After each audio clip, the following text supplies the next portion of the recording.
Periyar Maniammai Institute of Science and Technology, Tanjavur. BTech Biotechnology with specialization in computer science and biology. இன்னைக்கு இந்தியாவுக்கு மிக முக்கியமான நாள். காரணம் என்னன்னு உங்களுக்கு எல்லாருக்குமே தெரிஞ்சிருக்கும். அதை பத்தி சார்கிட்ட பேசிக்கிட்டு மார்க்கெட் நிலவரத்தை பேசலாம். இன்னைக்கு மார்க்கெட் எப்படி முடிஞ்சிருந்தது அப்படின்னா, நிஃப்டியை பொறுத்த வரைக்கும் 34 புள்ளிகள் அதிகரிச்சு 24,414 முடிவடைஞ்சிருந்தது. சென்செக்ஸை பொறுத்த வரைக்கும் 105 புள்ளிகள் அதிகரிச்சு 80,746 நிறைவடைஞ்சது. வாங்க நம்ம ஃபினான்ஸ் எக்ஸ்பர்ட்ஸ் நாகப்பன் சார் கிட்ட பேசலாம். சார் வணக்கம். வணக்கம் சிபி. Yes sir. பெகல்காம்ல நடந்த அந்த பதிலடி தாக்குதல் இந்திய அரசாங்கம் எப்ப கொடுக்க போறாங்க இதெல்லாம் எதிர்பார்த்துக்கிட்டு இருந்தோம். இன்னைக்கு காலையில மே 7 காலையில ஒரு 25 நிமிஷம் 1:05 இருந்து 1:30 உள்ளார 9 இடங்களில் துல்லியமான தாக்குதல் நடத்தி முடிச்சிருக்காங்க. ஆபரேஷன் சிந்தூருங்கிற பேர்ல இந்தியா முழுவதும் இதுதான் பேசப்பட்டிருக்கு. பயங்கரவாதிகளுக்கு கொடுக்கப்பட்ட மிக சரியான அடின்னு எல்லாரும் பேசிக்கிட்டு இருக்காங்க. நிச்சயமா. எஸ் சார், நீங்களும் பார்த்திருப்பீங்க செய்திகள் எல்லாமே. நிச்சயமா பார்த்தேன். என்ன சார்? இல்ல, இதுல நம்ம கவனிக்க வேண்டிய விஷயம் என்னன்னா, அந்த பஹல்காம் நிகழ்வு நிகழ்ந்திருக்க கூடாது, நிகழக்கூடாத ஒரு விஷயம். ஆனால் நிகழ்ந்த பிறகு நம்ம உடனடியா ஒரு காரியத்தை அதுக்கு பதிலடி கொடுக்கறோமா இல்ல கெட்டிக்காரத்தனமா பிளான் பண்ணி கொடுக்கறோமாங்கிறது ரொம்ப முக்கியம். அந்த விதத்துல கொஞ்சம் தாமதமானாலும் அது ஒரு நியாயமான காரணம். ஏன்னா நம்ம உடனே தாக்கல் நடத்துவோம் பாகிஸ்தான் எதிர்பார்த்து காத்திருந்திருக்கலாம். ஆனால் நேத்து அல்லது நேற்று மாலைங்கிறது எதிர்பாராத தருணமா தான் இருக்கும்னு நான் நினைக்கிறேன். என்ன காரணம்னா, எல்லா நாடு முழுவதும் வார் ட்ரில் பண்ணிட்டு இருக்காங்க. சோ நேத்து சில இடங்கள்ல, இன்னைக்கு சில இடங்கள்ல. சோ அந்த மாதிரி இருக்கும் பொழுது அதுலதான் போக்கஸ் இருக்குமே தவிர இந்த டயத்தை பார்த்து தாக்குவாங்கன்னு பாகிஸ்தான் எதிர்பார்த்திருக்க முடியாதுன்னு தான் நான் நினைக்கிறேன். அந்த மாதிரியான பாகிஸ்தான் நான் சொல்லும் பொழுது டெரரிஸ்ட் தீவிரவாதிகளை தான் முதல்ல பேசுறோம். அதை தாண்டி பாகிஸ்தானுடைய ஆர்மி மற்றதெல்லாம் இருக்குதுன்னு வச்சுக்கோங்களேன். சோ இந்த டைமிங் ரொம்ப முக்கியமான ஒரு டைமிங்கா, எதிர்பாராத டைமிங்கா பார்க்கப்படுகிறது. அவங்க கெஸ் பண்ண முடியாத டைமிங்கா. இதுல ரொம்ப முக்கியமான இன்னொரு விஷயம் நீங்க கவனிச்சீங்களான்னு தெரியல, கவனிச்சிருப்பீங்க நிச்சயமா. இன்னைக்கு இதை பத்தி பிரஸ் பிரீஃபிங் பண்ணாங்க இல்லையா? அது பாத்தீங்க இல்லையா? நோட் பண்ணீங்களா நீங்க? ஆமா சார், 2 பெண்கள் பேசியிருந்தாங்க. Commander, colonel. இந்தியா சார்பாக எக்ஸ்டர்னல் அஃபேர்ஸ் மினிஸ்ட்ரி அதுல இருந்து அவங்க பேசுறது ஒரு பக்கம். இது போக அபிஷியல் அனௌன்ஸ்மெண்ட் அப்படின்னு பார்க்கும் பொழுது ஃபாரின் செக்ரட்டரி விக்ரம் மிஸ்ரி அவர் பேசினாரு. அதற்கு பிறகு இந்த அட்டாக்கை பத்தி முழு விவரங்களையும் 2 பேர் சொன்னாங்க. 2 பெண்மணிகள். ஒருத்தர் விங் கமாண்டர் வயோமிகா சிங் அப்படிங்கிறவங்களும், இன்னொன்னு கர்னல் சோஃபியா குரேஷி அப்படிங்கிற 2 பேரும் சொன்னாங்க. இவங்கதான் இந்த தாக்குதல் எப்படி நடத்தப்பட்டது, எங்கெல்லாம் நடத்தப்பட்டது, என்ன மாதிரி திட்டமிட்டு நடத்தப்பட்டதுன்னு அந்த வீடியோக்கள் புகைப்படங்களோடு நமக்கு சொன்னாங்க. சோ எந்த அளவுக்கு இது ஒரு பல பேருக்கு இப்ப பெண்களுக்கு சொல்றேன் குறிப்பாக இப்ப அவங்களுக்கு மட்டுமல்ல பல பேருக்கு இது ஒரு உத்வேகத்தை கொடுக்கக்கூடிய ஒரு விஷயமா இருக்கும்னு நான் பாக்குறேன். ஒண்ணு. இதனுடைய தொடர்ச்சியா பாத்தீங்கன்னா இப்ப ஹோம் மினிஸ்டர் எல்லாம் state director general of police, chief ministers எல்லாம் இல்ல, குறிப்பாக அந்த பார்டர் ஸ்டேட்ஸ்னு சொல்றோம் இல்லையா, பார்டர்ல இருக்கக்கூடிய ஸ்டேட்ஸ், அங்க பீகார், சிக்கிம், உத்தரப்பிரதேஷ், உத்தராகண்ட், குஜராத், ராஜஸ்தான், பஞ்சாப், ஜம்மு அண்ட் காஷ்மீர், குறிப்பாக இது போக வெஸ்ட் பெங்கால், இந்த மாநிலங்களை சேர்ந்த chief ministers, director general of police, அது போக கேபினட் செக்ரட்டரி, இவங்க எல்லாரையும் கால் பண்ணிருக்காரு. ஒரு எமர்ஜென்சி மீட்டிங். ஏதாவது எதிர்பாராத நிகழ்வுகள் நிகழலாம், நிகழ்ந்தால் அதை எப்படி கையாள்வது, குறிப்பாக இப்ப நம்ம கல்பாக்கம் மாதிரியான குறிப்பிட்டு சொல்லக்கூடிய இடங்கள்ல எல்லாம் ரொம்ப பாதுகாப்பு தீவிரப்படுத்தப்பட்டு hydro power plants, national power grid எங்க இருக்கு, டெலிகாம் இன்ஃப்ராஸ்ட்ரக்சர் எங்க இருக்கு, இதெல்லாம் அப்படிங்கறத பத்தி பேசுவாங்கன்னு நினைக்கிறேன். ஆல்ரெடி பேசிட்டு இருக்காங்க. ஸோ இது ஒரு அகில இந்திய அளவுல மட்டும் இல்ல, உலக அளவுல கவனத்தை பெற்றிருக்கு. ஜப்பான் அந்த ஏப்ரல் பஹல்காம் இன்சிடென்ட்டை கண்டம் பண்ணியிருக்காங்க. அமெரிக்கா, பல நாடுகள் அதை கண்டம் பண்ணாலும் வாருங்கிற லெவலுக்கு போகக்கூடாது, ஒரு ரெஸ்ட்ரைன்ஸை யூஸ் பண்ணணும்னு சொல்லியிருக்காங்க. இந்தியாவை பொறுத்த வரைக்கும் அந்த வாரா பார்க்கல. இந்தியா டெரரிஸ்ட் அட்டாக் பண்றதான் பாக்குது. பாகிஸ்தான் தான் இப்போ சற்று முன்னர் கூட இது ஆக்ட் ஆஃப் வார், இதற்கு நாங்க ரிட்டாலியேட் பண்ணுவோம்னு சொல்லியிருக்காங்க. ஒட்டுமொத்தமாக பார்க்கும் பொழுது ஒரு பதட்டமான சூழல். பெரிய பதட்டம்னு நம்ம சொல்லிட முடியாது இன்னமும், பட் ஆனால் நிச்சயமா அதை நோக்கி சென்று கொண்டு இருக்கிறோமோ என்ற ஒரு ஐயம் எழுகிறது. குறிப்பா இன்னைக்கு பாம்பே, டெல்லியில எல்லாம் சில பேர்ட்ட பேசும் பொழுது அவங்களாம் அங்க வழக்கம் போல வேலைக்கு போறாங்க வர்றாங்க, ஒன்றும் பிரச்சனை இல்லை. பட் இருந்தாலும் அவர்களுக்குள் ஒரு சின்ன எண்ணம் இருக்கிறது. ஏன்னா நம்ம ஒரு ஒரு ரெகுலரான ஒரு டெமோக்ராட்டிக்லி எலெக்டட் கவர்மெண்ட், அது சேஞ்ச் ஆகிட்டே இருக்கும். மிலிட்டரியுடைய ரோல்ங்கிறது அரசாங்கத்துக்கு உட்பட்டு இருக்கும். ஆனால் பாகிஸ்தான் அப்படி இல்லை. அதனால அந்த ஒரு சின்ன ஒரு எண்ணம் இருக்கிறது. அடுத்த ஒரு சில நாட்கள் ரொம்ப கவனமாக ஒரு கவனத்தை பெறக்கூடிய நாட்களா இருக்கும்னு நினைக்கிறேன். இன்னைக்கு கூட பாத்தீங்கன்னா 200க்கும் மேற்பட்ட பிளைட்ஸ் கேன்சல் பண்ணிருக்காங்க. 18 ஏர்போர்ட்டை டெம்பரரியா ஷட் டவுன் பண்ணிருக்காங்க. கிட்டத்தட்ட மே 10 வரைக்கும் திறக்கப்படாதுன்னு சொல்லியிருக்காங்க 18 ஏர்போர்ட்டுக்கு. இண்டிகோ மட்டுமே 165 ஃபிளைட்டை கேன்சல் பண்ணியிருக்காங்க. ஸோ நிச்சயமா இது வந்து ஒரு தாக்கத்தை ஏற்படுத்தும். ஆனால் அதாவது நேற்று மார்க் ட்ரில்லை பத்தி கேட்டீங்க. மார்க் ட்ரில் பெரிய தாக்கத்தை ஏற்படுத்தாது. பட் அதனால் அது ஒருவேளை நிஜமானால் அது நிஜமா இருக்கிறது. இப்ப இது நிச்சயமாக ஒரு தாக்கத்தை ஏற்படுத்தும். தாக்கம் யாருக்கு அதிகமா இருக்குங்கிறதான் கேள்வி. குறிப்பா பாத்தீங்கன்னா இன்னைக்கு இது நடந்ததற்கு பிறகு மிகப்பெரிய இறக்கத்தை சந்தித்த பங்குச்சந்தை எது அப்படின்னு பாத்தீங்கன்னா எந்த பங்குச்சந்தையா இருக்கும்? பாகிஸ்தான். நிச்சயமா கராச்சி ஸ்டாக் எக்ஸ்சேஞ்சினுடைய KSE 100 இண்டெக்ஸ் இன்னைக்கு 3500 புள்ளிகளுக்கு மேல் வீழ்ச்சியை சந்தித்தது. ஒரு கட்டத்துல 4% மேல வந்து அதனுடைய வீழ்ச்சி இருந்ததை நம்ம பார்த்தோம். அது தொடர்ந்து இறங்கும் போதுலதான் இருக்கு. ஆனால் நேர்மாறாக இந்திய பங்குச்சந்தையை பொறுத்த வரைக்கும் அந்த அளவுக்கு ஒரு தாக்கம் இல்ல. இன்னும் சொல்ல போனா உங்களுக்கு சென்செக்ஸ் பாத்தீங்கன்னா 100 புள்ளிகளுக்கு மேல் ஏற்றத்துல முடிவடைஞ்சிருக்கு. பட் அப்கோர்ஸ் இதுல நீங்க சென்செக்ஸ் இன்னைக்கு பார்க்கும் பொழுது 18 பங்குகள் விலையேற்ற பங்குகள், 12 பங்குகள் விலையிறக்க பங்குகள்னு இருந்தால் கூட இதுல வங்கித்துறை சார்ந்த பங்குகள் HDFC வங்கி, கோட்டக் வங்கி, ICICI வங்கி இந்த 3 மட்டும் ரிமூவ் பண்ணிட்டு எடுத்துட்டு பாத்தீங்கன்னா பங்குச்சந்தை வந்து பெரிய அளவுல பாசிட்டிவ் இல்லை. இன்னும் சொல்ல போனால் ஒரு சிறிய இறக்கத்துல முடிவடைஞ்சிருக்குன்னு தான் நான் நினைக்கிறேன். அட்வான்ஸ் டிக்ளைன்ல அட்வான்ஸ் கொஞ்சம் அதிகமா தான் இருக்கு. பட் நேற்று இருந்த அளவுக்கு அந்த ஒரு வேகம் சென்ற வாரம் இருந்த அளவுக்கு இல்லை. ஸோ பரவலாக குறியீடுகள்ல வந்து பார்க்கும் பொழுதும் வந்து ஒரு மிக்சடா தான் இருக்கிறத நம்ம பார்க்க முடிகிறது. ஆனா NSE-ல இருக்கிற இந்த ப்ராடர் மார்க்கெட் கொஞ்சம் நல்லதானே சார் இருக்கு. ஆமா நிச்சயமா அட்வான்ஸ் அதிகமா 1700 பங்குகளுக்கு மேல் விலையேற்ற பங்குகள், ஆனா 1000 பங்குகள் கிட்ட வந்து விலை இறக்க பங்குகள். பட் அட்வான்ஸ் டிக்ளைன் பார்க்கும் பொழுது வந்து அட்வான்ஸ் அதிகமா இருந்தால் கூட பெரிய அளவுல அதிகமா இருக்கதான் நினைக்க முடியாது. உதாரணமா இன்னைக்கு வந்து அப்பர் சர்க்கியூட்டை ஹிட் பண்ணது 43 பங்குகள், லோயர் சர்க்கியூட்டை ஹிட் பண்ணது 118 பங்குகள். அதே மாதிரி 52 வார உச்சத்தை தொட்டது 26 பங்குகள், ஆனால் 56 வார குறைந்தபட்ச விலையை தொட்டது 95 பங்குகள். 26க்கு 95, அப்பர் சர்க்கியூட் 43க்கு, லோயர் சர்க்கியூட் 118. ஸோ இது ஒரு மிக்சட் பேக்கா தான் நான் பாக்குறேன். செக்டார்லயும் எந்த குறிப்பிட்ட செக்டாரும் மிகப்பெரிய ஏற்றமோ மிகப்பெரிய இறக்கமோ இல்லை, ஆட்டோமொபைல் தவிர. அந்த ஆட்டோமொபைல் நேத்துமே ஒரு சின்ன ஏற்றத்துல இருந்து நம்ம பார்த்தோம். அது மெயினா டாடா மோட்டார்ஸ் அவங்க வந்து அந்த அவங்களுடைய பங்கு பிரிப்பு அது பற்றிய முடிவு இன்னைக்கு வெளியாகி இருக்கிறது. அந்த பங்குதாரர்களுக்கு கமர்ஷியல் வெஹிக்கிள் இருக்கு இல்லையா, EV இருக்கு இல்லையா, அந்த பங்கு பிரிப்பு அது கொடுக்கறதுன்னு சொல்லி இருக்கிறதுனால அது வந்து அந்த பங்கினுடைய விலை இன்னைக்கு வந்து ஏற்றத்துல முடிவடைஞ்சது. ஓகே, வேற ஏதாவது கம்பெனிகளோட Q4 ரிசல்ட்ஸ் வந்திருக்குங்களா? நிறைய நிறுவனங்களுடைய முடிவுகள் வெளியாகி இருக்கிறது. அது ஒன்னொன்னா பார்க்கலாம். இதுல குறிப்பாக மும்பை பங்குச்சந்தை. மும்பை பங்குச்சந்தை வந்து ஒரு பங்குச்சந்தையில் பட்டியலிடப்பட்ட ஒரு பங்குச்சந்தை, அந்த பங்குகள். ஸோ அதனுடைய முடிவுகள் வெளியாகி இருக்கிறது. இதற்கு முந்தைய ஆண்டு இதே காலாண்டுல 107 கோடி ரூபாயாக இருந்தது நிகர லாபம். இப்ப 494 கோடி ரூபாய், கிட்டத்தட்ட அதை விட 4 மடங்குக்கு மேல், கிட்டத்தட்ட 5 மடங்குன்னு சொல்லலாம். அந்த அளவுக்கு நிகர லாபம் அதிகரித்திருக்கிறது. முன்பே பார்த்தோம், சென்ற ஆண்டு துவக்கத்துல சுந்தர்ராமன் அவர்கள் தேசிய பங்குச்சந்தையிலிருந்து விலகி மும்பை பங்குச்சந்தையில் பொறுப்பேற்றுக் கொண்டார் அதனுடைய தலைவராக. அவரை நம்ம நாணய விகடன் சார்பாக ஒரு சென்னை தமிழர் என்பதால் நம்ம வந்து ஒரு பேட்டி கூட கண்டு நம்ம போட்டிருந்தோம். நான் தான் எடுத்திருந்தேன், பார்த்திருப்பீங்க. ஸோ அவர் பொறுப்பேற்ற பிறகு இந்த ஒரு கணிசமான ஏற்றம் 107 கோடியிலிருந்து 494 கோடி அப்படிங்கிறது வந்திருக்கிறத பார்க்க முடிகிறது. அதனால அவர் வந்து ஒரு மும்பை பங்குச்சந்தை ஒரு ஸ்பெஷல் டிவிடெண்ட் ஒரு 5 ரூபாய், 18 ரூபாய் ரெகுலரா உள்ள டிவிடெண்ட், மொத்தமாக 23 ரூபாய் டிவிடெண்ட் ஈவுத்தொகை டிக்ளேர் பண்ணியிருக்காங்க. இந்த ஃபைனல் டிவிடெண்டுக்கு வந்து ரெக்கார்ட் டேட் மே 14ஆம் தேதிக்குள் இந்த பங்கு வாங்குபவர்களுக்கு அல்லது வைத்திருப்பவர்களுக்கு அந்த டிவிடெண்ட் வந்து அவங்களுக்கு கிடைக்கும். இது வந்து மும்பை பங்குச்சந்தையை பொறுத்தவரை. இதே மாதிரி தேசிய பங்குச்சந்தையினுடைய முடிவுகளும் வந்து வெளியாக இருக்கிறத பார்த்திருப்பீங்க நேற்று. மும்பை பங்குச்சந்தையினுடைய நிகர லாபம் 107 494 கோடி. சோ அது மிகப்பெரிய விஷயம் அவர்களை பொறுத்தவரை. ஆனால் தேசிய பங்குச்சந்தையினுடைய நிகர லாபம் பாத்தீங்கன்னா சென்ற ஆண்டு இதே காலகட்டத்துல வந்து 2488 கோடி, அதிலிருந்து இப்ப 2650 கோடியாக 7% ஏற்றத்துல இருக்கு. சோ இவ்வளவு அதிகரித்த பிறகும் கூட மும்பை பங்குச்சந்தையினுடையது 500 கோடிக்கு கீழே தான், இது 2500 கோடிக்கு மேல தேசிய பங்குச்சந்தை. ஆனால் இங்க வால்யூம் அதிகமா நடக்குது, அதுதான் முக்கியமான ஒரு காரணம். அது மாற துவங்கி இருக்கிறது நம்ம பார்க்க முடிகிறது பாம்பேயை பொறுத்த வரைக்கும். சார், இப்ப எல்லா கம்பெனிகளுமே எப்படி அவங்க வேலை செய்யறாங்க அதை பொறுத்து தானே சார் ஏற்றம் இறக்கத்தோட இருக்கு. ஆனா NSE BSE பொறுத்த வரைக்கும் அந்த கம்பெனிகள் எல்லாமே இதை லிஸ்ட் பண்ணி தான் ஆகணும். அப்ப இது எப்பயுமே நிலைச்சுதான் நிக்க போகுது. ஆமா, அப்படி எடுத்துக்கலாமா சார்? சில நிறுவனங்கள் தங்களை வந்து பங்குச்சந்தையிலிருந்து விலைக்கு கொள்வதையும் நம்ம பார்த்திருக்கோம் சில நேரங்கள்ல. அது மாதிரி நடக்கிறதும் உண்டு.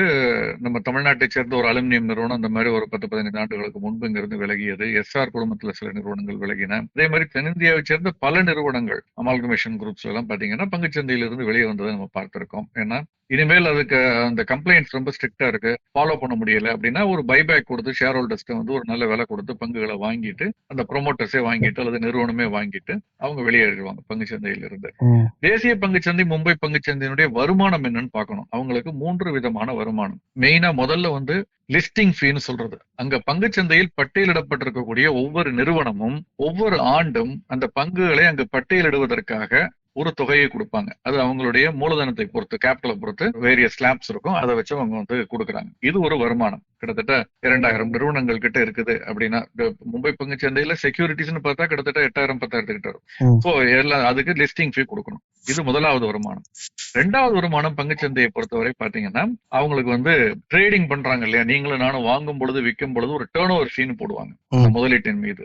முதலீட்டாளர்களிடமிருந்து பங்குதாரர்கள் வாங்கி தேசிய பங்குச்சந்தையிடமும் மும்பை பங்குச்சந்தையிடமும் கொடுக்கக்கூடியது. இந்த டர்ன் ஓவர் ஃபீங்கிறது மிகப்பெரிய ஒரு வருமானம். இதுதான் மிகப்பெரிய வருமானம். 3வதா பாத்தீங்கன்னா உங்களுடைய முதலீடு சார்ந்த வருமானம். இந்த முதலீடுங்கிறது 2 விதமான முதலீடுகளா இருக்கலாம், 3 விதமான முதலீடுகள். ஒரு முதலீடு, இப்ப மும்பை பங்குச்சந்தை எடுத்துக்கிட்டா அவங்களுடைய ரியல் எஸ்டேட், அந்த கட்டடம் ஜிஜி பாய் டவர்ஸ்னு பாத்திருப்பீங்க. பங்குச்சந்தை இன்று வீழ்ந்தது எழுந்ததுன்னா உடனே அந்த கட்டடத்தை தான் காமிப்பாங்க. அந்த 26 மாடி நினைக்கிறேன் அந்த கட்டடம், அதைத்தான் காமிப்பாங்க. அது மாதிரி அது அவங்களுடைய இருக்கக்கூடிய சில தளங்கள் தவிர பாக்கி எல்லாம் வாடகை கொடுத்திருக்காங்க. மும்பை பேங்க் ஆஃப் பரோடா உள்ளிட்ட பல நிறுவனங்களுக்கு வாடகை கொடுத்திருக்காங்க. அந்த வாடகை வருமானம் வரும். அது 2வது மூலதன வருமானம், முதலீட்டு வருமானம் அப்படிங்கிறது வந்து பிக்சட் டெபாசிட்ஸ் போட்டிருக்குது, சர்ப்ளஸ் பணத்தை போட்டிருக்குது, இதுல இருந்து வரக்கூடியது. 3வது முதலீட்டு சம்பந்த வருமானம் பாத்தீங்கன்னா உங்களுடைய துணை நிறுவனங்கள், அதுல இருந்து வரக்கூடியது. உதாரணமா துணை நிறுவனம் சொல்ல முடியாது, இப்ப அசோசியேட்னு சொல்லலாம் சில நிறுவனங்களை. என்எஸ்சி வந்து என்எஸ்சி ஐடின்னு வச்சிருக்காங்க, என்எஸ்டிஎல் முதலீடு செய்திருக்கிறார்கள். பாம்பே ஸ்டாக் எக்ஸ்சேஞ்ச் பார்த்தா சிடிஎஸ்எல், சென்ட்ரல் டெபாசிட்டரி சர்வீசஸ்ல கணிசமாக முதலீடு செய்திருக்கிறார்கள். இந்த மாதிரி அவங்களுடைய முதலீடுகளில் இருந்து வரக்கூடிய வருமானங்கள். இப்படி 3 விதமான முதலீட்டு வருமானமும், லிஸ்டிங் வருமானமும், டர்ன் ஓவர் வருமானம், 5 விதமான வருமானங்களை உள்ளடக்கியதுதான் இந்த பங்குச்சந்தைகள். இது எல்லாமே நீங்க சொல்ற மாதிரி கிட்டத்தட்ட ஒரு நிரந்தரமான வருமானம் வந்துகிட்டு இருக்குங்கிறத நம்ம சொல்லலாம். இது கூடலாம் குறையலாம் அவ்வப்பொழுது அந்த வணிகத்தை பொறுத்து. நம்ம முதலீடு செய்யுன்னு சொல்ல முடியாது, நிரந்தரமா இருக்குங்கிறத மனசுல வச்சுக்கலாம். ஆமா, நம்ம ஏன்னா முதலீடு சொல்லும்போது அதனுடைய விலை அதுக்கு நியாயமான விலையா இருக்கணும்ல. அது இல்லைன்னா அதை நம்ம வந்து முதலீடு செய்ய முடியாது. இது தவிர உங்களுக்கு வந்து 229 ரூபாய் ஒரு பங்கின் மீது டிவிடன் கொடுத்திருக்காங்க. அந்த பங்கு வாங்கிக்கிறீங்களா? 229 ரூபாய் சார் வாங்கிக்கலாம். 2290%. என்ன பங்கு சார் சொல்லுங்க சார். வாங்கி ஒரு 100 பங்கு மட்டும் வாங்கி போடுங்க எம்ஆர்எஃப். ஐயோ, அதுக்கு கோடி கணக்கா வேணுமே சார். ஆமா, இந்த பங்கினுடைய விலை, ஒரு பங்கின் விலை இன்னைக்கு 1,40,40,000 தாண்டியது. இந்த அவங்களுடைய காலாண்டு முடிவுகள் வெளியானது, நல்ல முடிவுகள் கொடுத்திருக்காங்க. அந்த முதலீடு, அந்த முடிவு வெளியானது, ஏன்னா அவங்களுடைய ரெவன்யூ ஃப்ரம் ஆபரேஷன்ஸ் 12% இன்க்ரீஸ் ஆயிருக்கு. அதே மாதிரி நிகர லாபம் 31% அதிகரிச்சு கிட்டத்தட்ட 500 கோடி, 498 கோடின்னு வச்சுக்கோங்க. அதுக்கு முந்தைய ஆண்டு 380 கோடி, இப்ப 498 கோடி. ஸோ இது அனௌன்ஸ் பண்ண உடனே இந்த பங்கினுடைய விலை கிட்டத்தட்ட ஒரு 5,000 ரூபாய்க்கு மேல அதிகரித்தது. 1,35,000 கீழே இருந்தது, முடிவடையும் பொழுது 1,40,000 தாண்டி முடிவடைந்தது ஒரு பங்கினுடைய விலை. பங்கு ஒன்றின் மீது 2290% டிவிடெண்ட்னா நீங்க ஆச்சரியப்படலாம். ஏன்னா பங்கினுடைய முகமதிப்பு 10 ரூபாய். ஸோ அந்த முகமதிப்பான 10 ரூபாய் மீது 2299%ங்கிறப்ப 229 ரூபாய். அதனால நீங்க அந்த 1,39,40,000 மேல 2,290% கொடுக்குறாங்கன்னு நினைக்க கூடாது. இப்ப இந்த எம்ஆர்எஃப் நம்ம வாங்கணும்னா 1,40,000 கொடுத்து தான் வாங்க முடியும். இன்னைக்கு தேதிக்கு எம்ஆர்எஃப் வாங்கணும்னா நீங்க 1,40,000 கிட்ட கொடுத்தாதான் வாங்க முடியும். ஆனால் வரக்கூடிய காலங்களில் இது மாறலாம். இப்ப அமெரிக்கா மாதிரி பல நாடுகள் எடுத்தீங்கன்னா இன்டராக்டிவ் புரோக்கர்ஸ் அல்லது அங்க உள்ள தரகர் மூலமா போகும் பொழுது நம்ம பிராக்ஷனல் ஷேர்ஸ்னு வாங்க முடியும். அந்த பிராக்ஷனல் ஷேர்ஸ் வாங்கக்கூடிய வசதி இன்றைய தேதியில் இந்தியாவில் இல்ல. இன்னைக்கு குறைந்தபட்சம் ஒரு ஷேருங்கிறது தான் மார்க்கெட் லாட். சொன்னா ஆச்சரியப்படுவீங்க, இதே பல ஆண்டுகளுக்கு முன்பு மார்க்கெட் லாட் ஒன்னெல்லாம் கிடையாது. பிசிக்கல் ஷேர் சர்டிபிகேட்ஸ் இருந்த பொழுது 90களில் மார்க்கெட்டபிள் லாட்டே பொதுவாக 100 இல்லைன்னா 50 இருக்கும். ரொம்ப வெகு கிராமமா நீங்க இப்ப எம்ஆர்எஃப் வாங்கணும்னு 100 வாங்கணும், இல்லைன்னா 50 வாங்கணும், அப்படிதான் வாங்க முடியும். ஒரு சில கட்ட நிறுவனங்கள் வந்து 5, 10 இருந்துச்சு. பட் 1ங்கிறது கிடையாது. டிமேட் வந்ததற்கு பிறகுதான் இந்த 1ங்கிறது நடைமுறைக்கு வந்தது. இது இனிமே எதிர்காலத்துல பிராக்ஷனல் ஷேர்ஸ் வாங்கக்கூடிய வாய்ப்புகள் வரும்னு நான் நினைக்கிறேன். ஏன்னா அமெரிக்கா உள்ளிட்ட பல நாடுகள்ல இருக்குது. சார், இப்ப எம்ஆர்எஃப் வாங்கணும்னா பெரிய பெரிய பணக்காரங்க மட்டும் தானே வாங்க முடியும் 1,40,000 கொடுத்து? இன்றைய தேதியில் அப்படித்தான். அது பெரிய பெரிய பணக்காரங்கன்னு சொல்ல வேண்டாம், ஒரு நடுத்தட்டு மக்களும் வாங்கலாம். ஒரு 1,50,000 லட்சம் ரூபாய் இருக்கு, வேற எதுலயும் முதலீடு செய்யலாம், அவ்வளவுதான். ஒரு பங்கு வாங்கி வச்சுக்கலாம், வாங்குறது யாரும் தடை இல்லை. பட் ஒருத்தர் 5 லட்சம் போர்ட்போலியோ வச்சிருக்காங்க. என்னன்னா கான்சென்ட்ரேஷன் ரிஸ்க்னு சொல்லுவோம். கான்சென்ட்ரேஷன் ரிஸ்க்னா என்னன்னா, உங்களுடைய ஒட்டுமொத்த முதலீடுமோ அது முதலீட்டின் பெரும்பகுதியோ ஒரே ஒரு பங்குல இருக்கும் பொழுது அந்த பங்கினுடைய அதீத ஏற்ற இறக்கங்கள் அது ஏதாவது பாதிக்கப்பட்டுச்சுன்னா உங்களுடைய ஒட்டுமொத்த முதலீடும் பாதிக்கப்படும். அதனாலதான் நம்ம டைவர்சிபிகேஷன் சொல்றது, அசெட் அலோகேஷன் சொல்றது, பிரித்து முதலீடு செய்யுங்கள்னு சொல்றது. அதனாலதான் பலனும் அதிகமா இருக்கலாம், ரிஸ்க்கும் அதிகமா இருக்கும். ரெண்டுமே இருக்கிறதுனால கொஞ்சம் கவனமா இருக்கணும். அதனால நீங்க சொல்ற மாதிரி பெரிய அளவு முதலீடு வைத்திருப்பவர்களுக்கு வந்து இது ஒன்றும் பிரச்சனை இல்லை. பெரிய முதலீட்டாளர்களுக்கு இது வந்து அவங்க மியூச்சுவல் ஃபண்ட் ரூட் மூலமாக இந்த பங்கை வைத்திருக்கக்கூடிய மியூச்சுவல் ஃபண்ட் ஏதாவது இருக்குன்னா அதுல வேணா முதலீடு செய்யலாம், இந்த பங்கை கட்டாயம் வாங்கணும்னா. பட் வேறு சில பங்குகள் இருக்கு. இப்ப ஹட்கோ சொன்னேன் இல்லையா, ஹவுசிங் அண்ட் அர்பன் டெவலப்மெண்ட், இவங்களுடைய நிகர லாபம் 4% அதிகரிச்சு 728 கோடி. ஆனால் ரெவென்யூ 38% அதிகரிச்சிருக்கு. ஆனா ப்ராஃபிட் ஆஃப்டர் இது டாக்ஸ் கொஞ்சம் குறைஞ்சிருக்குது. இது ஒரு அதனால இந்த பங்கினுடைய விலையில பெரிய மாற்றங்கள் ஏதும் இல்லை. அடுத்ததா பாத்தீங்கன்னா டாபர், அவங்களுடைய நிகர லாபம் 8% குறைஞ்சிருக்கு, 320 கோடியா. அவங்க 5.25 ரூபாய் டிவிடெண்ட் அனௌன்ஸ் பண்ணிருக்காங்க. இது போக APL, Apollo tubes, Blue Star, coal India, Tata chemicals, United Breweries இதெல்லாம் வரப்போகுது. யுனைடெட் ப்ரூவரிஸ் சொல்லும் பொழுது ஒரு விஷயத்தை இங்க குறிப்பிட்டாகணும். நீங்க நேற்று மாலை பார்த்திருப்பீங்க, இந்தியா யுனைடெட் கிங்டத்தோட வந்து டாரிஃப், இந்த ட்ரேட் பேக்ட் ஒன்னு சீல் பண்ணிருக்காங்க பாத்தீங்களா? ஆமாங்க சார். அதன் மூலமாக நம்ம ஜீரோ டியூட்டி எக்ஸ்போர்ட்ஸ் வந்து நிறைய இங்கிலாந்துக்கு பண்ணலாம். Textiles, machinery, furnitures, sports goods, leather footwear நம்ம பண்றோம் நிறைய, செராமிக்ஸ், ஆட்டோமொபைல்ஸ். தமிழ்நாட்டை பொறுத்த வரைக்கும் லெதர் ஃபுட்வேர், ஆட்டோமொபைல்ஸ் இதெல்லாம் ரொம்ப ஒரு இதா இருக்கக்கூடியது. சூரத் மாதிரி இடங்கள்ல இருந்து ஜுவல்லரி இதுக்கெல்லாம் ஒரு பாதுகாப்பானது. பட் யுனைடெட் ப்ரூவரிஸை பத்தி சொன்னோன்னே ஏன் நான் அதை சொன்னேன்னா, இதெல்லாம் நம்ம மற்ற சொன்ன விஷயங்கள்லாம் இந்தியாவிலிருந்து யூகேக்கு ஏற்றுமதி பண்ணும் பொழுது ஜீரோ டியூட்டில நீங்க பண்ணலாம், அல்லது ஈஸி விசா ரூல்ஸ் சொல்லியிருக்காங்க சில விஷயங்கள். ஓகே, யுனைடெட் ப்ரூவரிஸ் பாதிக்கக்கூடிய ஒரு விஷயம் என்ன அப்படின்னு பாத்தீங்கன்னா, அல்லது அது போன்ற பங்குகளின் மீது தாக்கத்தை ஏற்படுத்தக்கூடிய ஒரு விஷயம் இந்த யூகேயோட பண்ணிருக்கக்கூடிய ஃப்ரீ ட்ரேட் அக்ரிமெண்ட் அல்லது ட்ரேட் பேக்ட், அதுல என்ன அப்படின்னு பாத்தீங்கன்னா, இம்போர்ட் டியூட்டி ஆன் ஸ்காட்ச், ஜின் இதெல்லாமே வந்து பாதியாக குறைத்திருக்கிறார்கள் 75%. அதுல இருந்து இன்னும் 40% குறைச்சிருக்காங்க சிலருக்கு. சோ இதனால வந்து இறக்குமதி செய்யப்பட்ட லிக்கர் அதனுடைய விலை வந்து குறைவாக இருக்கும். அதனால உள்ளூர் உற்பத்தியாளர்களுக்கு ஒரு பாதிப்பு ஏற்படும் என்ற ஒரு கருத்து இருப்பதால இங்க இருக்கக்கூடிய அந்த பல நிறுவனங்கள் அதை கவனமாக பாக்குறாங்கிறது. அதனாலதான் நான் யுனைடெட் ப்ரூவரிஸை பத்தி சொன்னேன். அதனுடைய முடிவுகள் வெளிவரும் பொழுது பேசுவோம். பேடிஎம் உடைய பங்கு இன்னைக்கு 8% ஏறுனுச்சு, 58 ரூபாய் அதிகரித்து 873 ரூபான்னு முடிவடைஞ்சது. என்ன காரணமா இருக்க முடியும்? Q4 ரிசல்ட் எப்படி இருந்தா பங்கினுடைய விலை ஏறும்? நீங்க சொல்ற கேள்வியை பார்த்தா இறங்கி இருக்கும்னு நினைக்கிறேன் சார். இல்ல, நிஜமா ஏறி இருக்கு, 58 ரூபாய் ஏறி இருக்குன்னா லாபம் இருக்கணும் இல்லையா? ஆமா சார், லாபம் நஷ்டம் அடைஞ்சிருக்கும்னு நினைக்கிறேன் நீங்க கேட்க கேள்வியை பார்த்தா. ஏன் ஏறி இருக்கு, நஷ்டமா இருந்தாலும் ஏன் ஏறி இருக்கு அப்படின்னா, அவங்களுடைய நஷ்டம் 540 கோடியாக குறைந்திருக்கிறது. நஷ்டம் குறைஞ்சிருக்கு.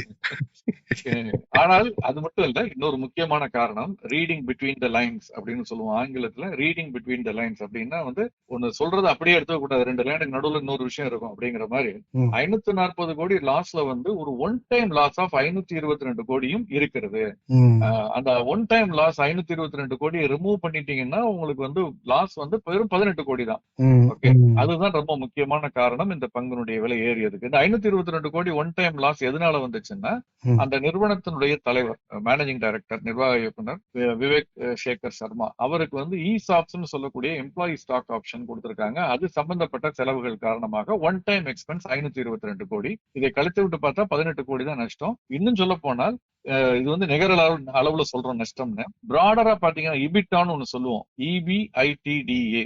EBITDA என்னன்னா earnings before interest, taxes, depreciation and amortisation. அதாவது ஏர்னிங்ஸ் பிஃபோர் இன்ட்ரெஸ்ட், வட்டி, அந்த கடன் வாங்க மீது கட்ட வேண்டிய வட்டி கணக்கிடுவதற்கு முன்பு லாபம் இருக்கா இல்லையான்னு பாக்குறது. டாக்ஸ், இன்கம் டாக்ஸ் கட்டுறதுக்கு முன்னால வருமானம் இருக்கா இல்லையான்னு பாக்குறது. டிப்ரிசியேஷன், தேய்மானத்திற்கு முன்பு வருமானம் இருக்கா, லாபம் இருக்கா இல்லையான்னு பாக்குறது. அமார்டைசேஷன், ஒரு ஒன் டைம் பண்ண செலவுகளை பிரித்து 10 ஆண்டுகளுக்கு போடுவோம் அல்லது 5 ஆண்டுகளுக்கு போடுவோம், அதெல்லாம். சோ இந்த மாதிரி செலவுகளுக்கு முன்பு டைரக்ட் எக்ஸ்பென்ஸ் சொல்லுவோம். அந்த நிறுவனம் நடத்துவதற்கு தேவையான நேரடியான செலவுகள் மட்டும், அதுக்கு அதை வீடு வருமானம் வந்திருக்கான்னு பார்த்தா இந்த இபிட்டான்னு பாப்பாங்க பொதுவா.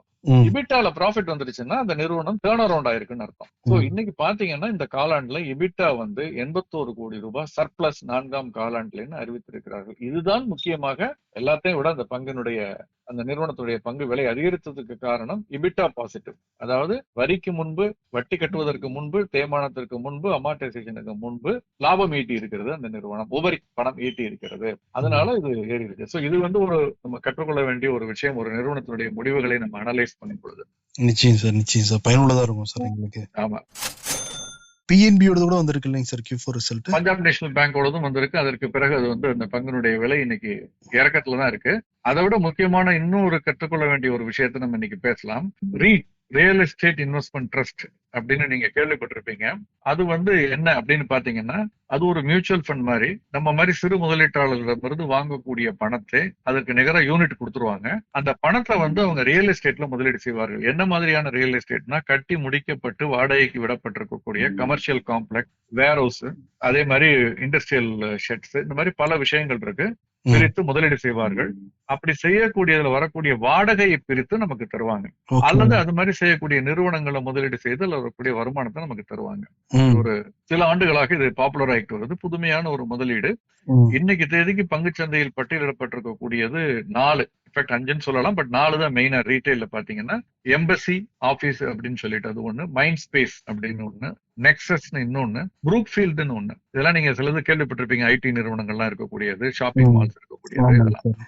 இது போ ப்ராப்ஷேர் பிளாட்டினாங்கிறது ஒண்ணு. அது 10 லட்சம் ரூபாய் முகமதிப்போடு சில மாதங்களுக்கு முன்பு வந்தாங்க. அதை விட்டுறலாம். பட் இது 4மே இப்ப எம்பசி எடுத்துக்கிட்டீங்கன்னா யூனிட் ஒன்றுடைய விலை 385 ரூபாய், மைண்ட் ஸ்பேஸ் 386 ரூபாய், நெக்ஸஸ் 129 ரூபாய், ப்ரூக்ஃபீல்டு 300 ரூபாய், இந்த மாதிரி லெவல்ல இருக்கு 301 ரூபாயில. இதுல இந்த ப்ரூக்ஃபீல்டுனுடைய காலாண்டு முடிவுகள் நேற்று வெளியானது. சோ அவங்க வந்து அவங்களுடைய லாபம் குறித்து பேசியிருக்காங்க. இன்கம் 16% அதிகரிச்சிருக்கு. நெட் ஆபரேட்டிங் இன்கம்னு சொல்றது 422 கோடி ரூபாய் இருந்தது போன வருஷம். இந்த வருஷம் 488 கோடி, 422 கோடியிலிருந்து 488 கோடியாக இருக்கிறது.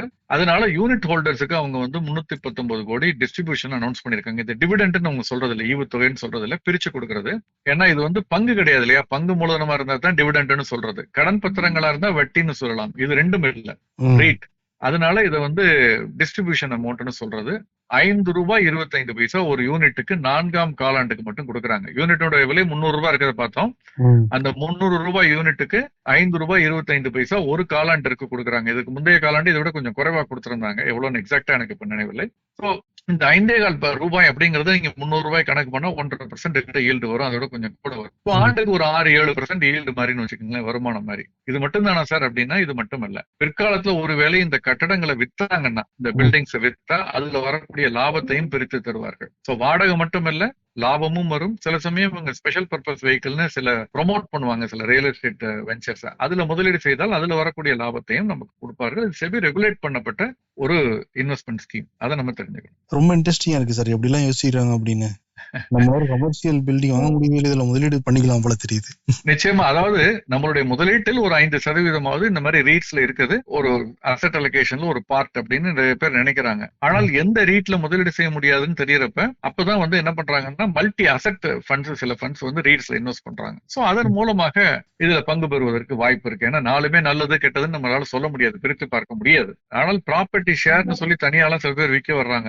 4 பேர் சேர்ந்து ஒரு பிளாட் ஓன் பண்ணலாம். அது மாதிரி எல்லாம் வாங்குறத விட இதுல போடுறது பெட்டரா இருக்கும். ஏன்னா செபி ரெகுலேட்டட் என்டைட்டி. அப்கோர்ஸ் உங்க முதலீட்டு ஆலோசகர்களுடைய ஆலோசனையை பெற்று பண்ணணும். இந்த ஹாஸ்பிட்டாலிட்டி ரியல் எஸ்டேட் பத்தி பேசல, நேத்து இந்தியன் ஹோட்டல்ஸ் முடிவை பத்தி சொன்னேன், ஞாபகம் இருக்கும் உங்களுக்கு? ஆமா. அதுல வந்து ஒரு ஹாஸ்பிட்டல் செக்டார் ஷேர்ஸை எப்படி நம்ம மெஷர் பண்ணணும்னு சொல்லணும்னு நினைச்சேன்.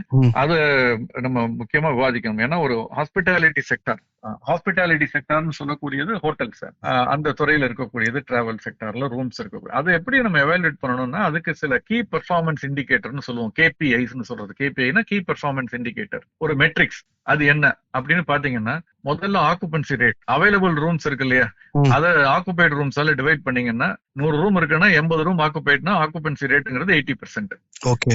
சோ இது எவ்வளவு ஆக்குபென்சி ரேட். ஆக்குபென்சி ரேட் ஹையரா இருக்க அவங்களுக்கு வந்து வருமானம் கூடுவதற்கு வாய்ப்புகள் அதிகம். அது மட்டும் இல்ல, ஆக்குபென்சி ரேட்டை மட்டும் பார்த்தா பத்தாது, ADRன்னு சொல்லுவோம், ஆவரேஜ் டெய்லி ரேட்னு. சோ அந்த ஆக்குபைடு ரூமுக்கு சராசரியாக எவ்வளவு ரெண்ட் ஒரு நாளைக்கு கிடைக்குதுங்கிறதையும் பார்க்கணும். அப்பதான் அது வந்து ஒரு இது கிடைக்கும். அந்த மாதிரி ரெவ் பேர்னு சொல்றது, ரெவென்யூ பெர் அவைலபிள் ரூம்னு சொல்லுவாங்க. Average length of stay. சில ஹோட்டல்ஸ்ல ரெகுலரா 3 நாள், 1 நாள், 5 நாள், 10 நாள் அப்படி தங்குவாங்க. சில ஹோட்டல்ஸ்ல 1 நாள், 1/2 நாள் தான் தங்குவாங்க. சோ அதுவும் ரொம்ப முக்கியமான ஒரு பேராமீட்டர். இது போக காஸ்ட் பெர் ஆக்குபைடு ரூம். ஒரு ரூம் ஒருத்தர் ஆக்குபை பண்ணிருக்காங்கன்னா அதுக்கு ஒரு காஸ்ட் இருக்கு. அதுக்கு ஒரு ஆளை போடணும், அவங்க கொஞ்சம் ஃபுட் டெலிவர் பண்ணணும், அங்க கரண்ட், எலக்ட்ரிசிட்டி இருக்கும், ஏசி ஓடும். சோ அப்ப காஸ்ட் என்ன, காஸ்ட் பெர் ஆக்குபைடு ரூம்னு சொல்றது. அதே மாதிரி நிறைய parameters, total revenue per available room, எவ்வளவு ரெவென்யூ வருது டோட்டல் அவைலபிள் ரூம்ஸ்ல, gross operating profit per available room, இந்த மாதிரி பல பேராமீட்டர்ஸ் இருக்கு. பட் மெயினா பார்க்கக்கூடியது இன்னொரு பேராமீட்டர் மைஸ்னு சொல்லுவோம். இது வந்து MICன்னு சொல்லக்கூடியது, மீட்டிங்ஸ், இன்சென்டிவ்ஸ், கான்ஃபரன்சஸ், எக்ஸிபிஷன். இதுதான் இந்தியாவுல வந்து இன்னைக்கு மிகப்பெரிய ஒரு வளர்ச்சி அடையக்கூடிய துறையா இருக்கு. ஹோட்டல் செக்டார் வளர்வதற்கு காரணமாக இந்த மைஸ் செக்மெண்ட் இருக்கு. பல கார்ப்பரேட் நிறுவனங்கள் அவங்களுடைய மீட்டிங்ஸ் அங்க நடத்துறாங்க, பெரிய மீட்டிங்ஸ், டீலர் மீட்டிங்ஸ், இந்த மாதிரி ஒரு இன்சென்டிவ் கொடுக்குறாங்க, டிராவல் போயிட்டு வாங்க, அங்க அகாமடேஷன் கொடுக்குறேன், தங்குங்கன்னு. கான்ஃபரன்சஸ் நடத்துறாங்க, டீலர் கான்ஃபரன்ஸ், எக்ஸிபிஷன்ஸ் நடத்துறாங்க 5-star ஹோட்டல்ல. சோ இந்த மைஸ்னு சொல்லக்கூடியது இன்னொரு இம்பார்ட்டன்டான மெட்ரிக், டோட்டல் ஆக்குபன்சி ரேட், அது மாதிரி பல விஷயங்கள் நம்ம கவனிக்கணுங்கிறது தான் நான் சொல்ல நினைச்சேன். அது நேற்று விடுபட்டு போயிடுச்சு. சூப்பர் சார், ரொம்ப இன்ட்ரெஸ்டிங்கா இருக்கு சார். இப்போ இந்த Q4 ரிசல்ட்ல எல்லா கம்பெனிகளும், குறிப்பா இந்த ஹோட்டல் கம்பெனிகள் எல்லாமே குறிப்பிட்டு இருக்கணும் அந்த Q4 ரிசல்ட்ஸ்ல. ஆமா, அது எல்லாமே பெர்ஃபார்ம் பண்ணுவாங்க. எப்படி நம்ம டெலிகாமுக்கு பார்த்தோம்ல ஆர்பு அப்படின்னு பார்த்தோம், பேங்கிங் செக்டர் இருந்தா நெட் இன்ட்ரெஸ்ட் மார்ஜின், நிம், NII, அந்த மாதிரி இந்த செக்டாருக்கு நான் எல்லா செக்டாரையும் ட்ராக் பண்றது இல்ல, க்ளோஸா ட்ராக் பண்ணக்கூடிய சில செக்டார்ஸ் ஒண்ணு இதுங்கிறதுனால நான் எனக்கு இது தெரிஞ்சிருக்கேன். ரொம்ப இன்ட்ரெஸ்டிங்கா இருக்கு சார். சார் கரன்சி, கமாடிட்டி அதெல்லாம் எப்படிங்க சார் இருக்கு? கரன்சி வந்து 44 பைசா இன்னைக்கு டாலருடைய மதிப்பு உயர்ந்து இருக்கிறது. மீண்டும் 85 ரூபாய்க்கு அருகாமையில் இருக்கிறது. 84 கீழே இருந்தது போன வாரம். நல்ல ரூபாயினுடைய மதிப்பு உயர்ந்திருந்தா பார்த்தோம், இப்ப திரும்ப வீழ்ந்திருக்கிறது. டாலருடைய மதிப்பு உயர்ந்திருக்குதுன்னு சொல்லலாம். சர்வதேச மார்க்கெட்ல பாத்தீங்கன்னா அங்கேயுமே வந்து டாலர் இண்டெக்ஸ் வந்து 99.9 கிட்ட இருக்குது ஸ்டெடியா. இது தவிர கமாடிட்டிஸ் மார்க்கெட்டை பொறுத்த வரைக்கும் தங்கம், வெள்ளியினுடைய விலை ஒரு சிறிய இறக்கத்துல, ஆனா கச்சாயினுடைய விலை ஏற்றத்துல இருக்கு. கச்சாயினுடைய விலை சர்வதேச சந்தையிலுமே ஒரு சிறிய ஏற்றம், தங்கத்தினுடைய விலையினுடைய விலை இறக்கம். இன்ஃபேக்ட் வெள்ளியினுடைய விலை 1% கிட்ட இறங்கி இருந்துச்சு. ஸோ ஒரு சைட்வேஸ் மூவ்மெண்ட்ல ஒரு பக்கவாட்டு நகர்தல்ல ஏற்ற இறக்கங்களோட இருக்கிறதான் நான் பாக்குறேன். பெரிய ஒரு ட்ரெண்டிங்கா இறங்குறதோ, க்ரூட் மட்டும் ட்ரெண்டிங்கா இறங்கி இருக்கு, ஆனால் கோல்டு அண்ட் சில்வர் ஏற்றத்தில் இறக்கம், அப்படித்தான் நான் பாக்குறேன். ஓகே, புதுசா IPO ஏதாவது வருதுங்களா சார்? IPO வந்து மனோஜ் ஜுவல்லர்ஸ் லிமிடெட்னு ஒரு IPO 5ஆம் தேதி துவங்கியது, இன்று முடிவடைகிறது. 54 ரூபாய் இஷ்யூ பிரைஸ், லாட் சைஸ் 2000 அப்படின்னு சொன்னோடனே உங்களுக்கு தெரிஞ்சிருக்கும். லாட் சைஸ்னாலே அது வந்து SME இஷ்யூ. 16 கோடி தான் அவங்களுக்கு தேவை. கிட்டத்தட்ட 3 மடங்கு அவங்களுடைய இஷ்யூ சப்ஸ்கிரைப் ஆயிடுச்சு ஆல்ரெடி. இது போக 3G DLM லிமிடெட்ங்கிற ஒரு IPO, இதுவுமே வந்து இன்று முடிவடைகிறது. 94 ரூபாயிலிருந்து 99 ரூபாய் விலைப்பட்டியல், 1200 பங்குகள்ங்கிறது லாட் சைஸ். இவங்களுக்கும் தேவை 17 கோடி கிட்ட தான். 193 மடங்கு ஓவர் சப்ஸ்கிரைப் ஆயிருக்குது. நல்லா பணம் வச்சிருக்காங்க போல இருக்கே சார். ஆமா. சோ இது என்ன, இஷ்யூ சைஸ் ரொம்ப சின்ன. ஆஃப்கோர்ஸ் மேல சொன்னதும் முதல்ல சொன்னதும் இஷ்யூ சைஸ் சின்ன, பட் அதை விட இது ரொம்ப கணிசமாக ஒரு சப்ஸ்கிரைப் ஆயிருக்கு. பட்டியலிடப்படும் பொழுது எப்படி இருக்கு, அன்னைக்கு நிலவரம் எப்படி இருக்கு அப்படிங்கறது நம்ம பொறுத்திருந்து பார்க்கலாம். இந்த மாதிரி IPOல வந்து FFI எல்லாம் இன்வெஸ்ட் பண்ணுவாங்களா சார்? ரொம்ப சிறிய நிறுவனங்கள்ங்கிறதுனால பொதுவாக பண்ணலாம், பட் பொதுவாக தவிர்ப்பார்கள். ஏன்னா அவங்க ஒரே ஒரு FII வந்து அவங்களுடைய மொத்த முதலீட்டுல ஒரு 0.5% போட்டா கூட இது கட்டுப்படியாவது, மொத்த நிறுவனத்தை வாங்கிட்டு போயிடலாம். பொதுவாக அவங்க எல்லாம் ஒரு 2000 கோடிக்கு 3000 கோடிக்கு கீழே மார்க்கெட் கேப் இருக்க நிறுவனங்களை பார்க்க மாட்டாங்க. அப்படிதான் நான் என்னுடைய தனிப்பட்ட கருத்து. வெகு சில எக்ஸப்ஷன்ஸ் இருக்கலாம், பட் பொதுவாக அவங்க ரொம்ப பாக்குறது இல்ல. நேத்து பார்த்தோம், ஏத்தர் எனர்ஜி பங்கு சந்தையில் பட்டியலிடப்பட்டது, வீழ்ச்சியை சந்தித்ததுன்னு. இன்னைக்கு ஒரு 2-3% ஏறி முடிவடைஞ்சிருக்கு. 12ஆம் தேதி முடிவுகள் அனௌன்ஸ் பண்ணுவோம்னு சொல்லியிருக்காங்க, காலாண்டு முடிவுகள். அதாவது ஒருவேளை இந்த விலையை தூக்கி நிறுத்துதாங்கிறத பார்க்கலாம். பட் அது தவிர நாளை மறுநாள் Asian paints, Larson and Toubro, Biocon, Britannia, இந்த மாதிரி கனரா பேங்க், இந்த மாதிரி பல முக்கியமான முடிவுகள் வர இருக்கிறது. வர நம்ம விவாதிப்போம். நிச்சயம் சார். ஆபரேஷன் சிந்தூர்ல ஆரம்பிச்சு நிறைய இன்ட்ரெஸ்டிங்கான ஃபேக்ட்ஸ் இன்னைக்கு வந்து எங்களுக்காக சொல்லியிருக்கீங்க. ரொம்ப நன்றி sir. Thank you so much sir. நன்றி.